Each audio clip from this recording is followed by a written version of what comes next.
79वां समारोह 78 वर्ष पूरे हो चुके हमें आज़ाद हुए। आज उत्क्रमित मध्य विद्यालय मोरकाही के प्रांगण में स्वतंत्रता दिवस समारोह के अवसर पर पधारे हुए सभी सम्मानित अभिभावकों का, माताओं का, छात्र छात्राओं का, शिक्षक शिक्षिका का मैं अभिनंदन करता हूँ, स्वागत करता हूँ। 78 वर्ष पूरे हो गए हमारी आज़ादी के। हमने आज़ादी को पाने के लिए कितना संघर्ष किया था, ये हमारे इतिहास के पन्नों में दर्ज है। भारत की आज़ादी की लड़ाई का हर एक पन्ना हमारे वीर अमर स्वतंत्रता सेनानियों के संघर्ष, उनके त्याग, उनके बलिदान की कहानियों से भरी पड़ी है। हम उन्हें याद करते हैं, हम उन्हें नमन करते हैं और उन अमर शहीदों को श्रद्धांजलि अर्पित करते हुए आज स्वतंत्रता दिवस समारोह का हम आरंभ करते हैं। और इसके लिए हम उन सबों को पुनः सच्ची श्रद्धांजलि अर्पित करते हैं जिन्होंने यह दिन हमें मयस्सर कराने के लिए, हमें दिलाने के लिए अपनी कुर्बानी दी थी। यहाँ तक कि हमारे स्वतंत्रता सेनानियों ने खुद तक को गोली मार ली थी। कई ऐसे किस्से भरे पड़े हैं और उनकी अगणित कहानियों के पश्चात हमें यह दिन मिला है। 15 अगस्त 1947 ईस्वी को जब भारत आज़ाद हो रहा था, कहते हैं उस वक्त प्रकृति भी रो रही थी, फिजा रो रही थी।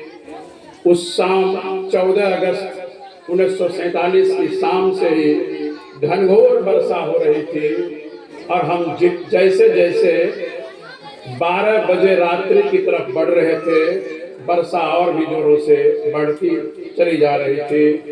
हमारे पुरोधा, हमारे तत्कालीन नेतागण जो आज़ादी के उस घोषणा के अवसर पर अपने भाषण को तैयार करने के लिए बैठे थे, पंडित जवाहरलाल नेहरू शरीफ थे। उस वक्त में ऐसी सूचना आ रही थी कि भारत के विभाजन की विभीषिका का दंश झेला नहीं जाता।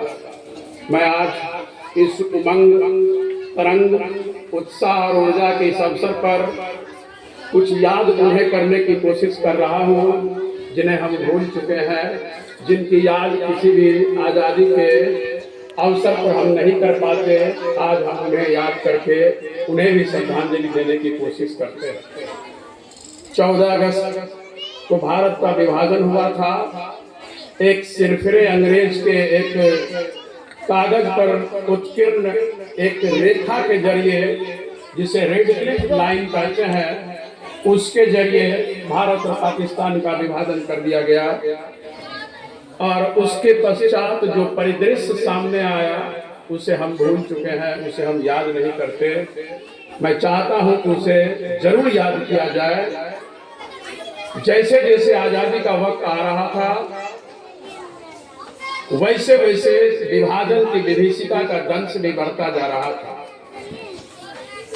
जो भी उस रेखा के आगे अथवा पीछे की तरफ आए, यानी रेड क्लिफ लाइन से उत्तर और पश्चिम की तरफ जो भी हिंदू बसे हुए थे और उस लाइन के पूरब और दक्षिण की तरफ जो मुसलमान बसे हुए थे, जरा सोचिए वर्षों बरस का उनका रहना, उनके अगल बगल का सराउंडिंग्स, उनका वातावरण, उनकी संपत्ति, उनकी जायदाद, उनके पड़ोसी, सब कुछ पल में बेघर हो रहे थे। कहा तो यहाँ तक जाता है कि कम से कम 2 करोड़ लोग बेघर हुए थे और कम से कम 15 लाख लोग उस दंगे की विभीषिका की भेंट चढ़ गए। हम जिन्हें नहीं याद कर पाते, लोग जिन्होंने विभाजन को सुना और अपना आशियाना इस पार से उस पार ले जाने की जुगत में आए, उन्होंने जैसे जैसे अपने आप को वहां से हटाकर इमाइग्रेट करते हुए भारत की सीमा में, नए भारत की सीमा में और नए भारत की सीमा से पाकिस्तान की तरफ जाने के लिए प्रयासरत हुए और इसी प्रयास में 15 लाख लोग मारे गए। वह दंगा वह विभीषिका विभाजन का वह दंश हम भूल रहे हैं, हमें वह नहीं भूलना चाहिए। एक तरफ जहां Pandit Jawaharlal Nehru tryst with destiny के साथ अपने भाषण की शुरुआत करते, जहां उन्होंने प्रकृति से अपनी मुलाकात की बात, भारत के भाग्य की मुलाकात के बाद भारत को उससे कयामत से मिलने की बात करते हैं, वहीं दूसरी तरफ गाड़ियों में भरकर लाशें सरहद के इस पार से उस पार और उस पार से इस पार जाया करते थे। हम नहीं भूल सकते और हमें आजादी मिलने के उस काल खंड में, वक्त के उस दौर में जिन्होंने भी, जिस पूर्वज ने भी जान गंवाई, जिन्हें बेघर होना पड़ा और जिन्होंने उस विभाजन की विभीषिका को झेला, हम उन्हें भी याद करते हैं, हम उन्हें भी श्रद्धांजलि देते हैं।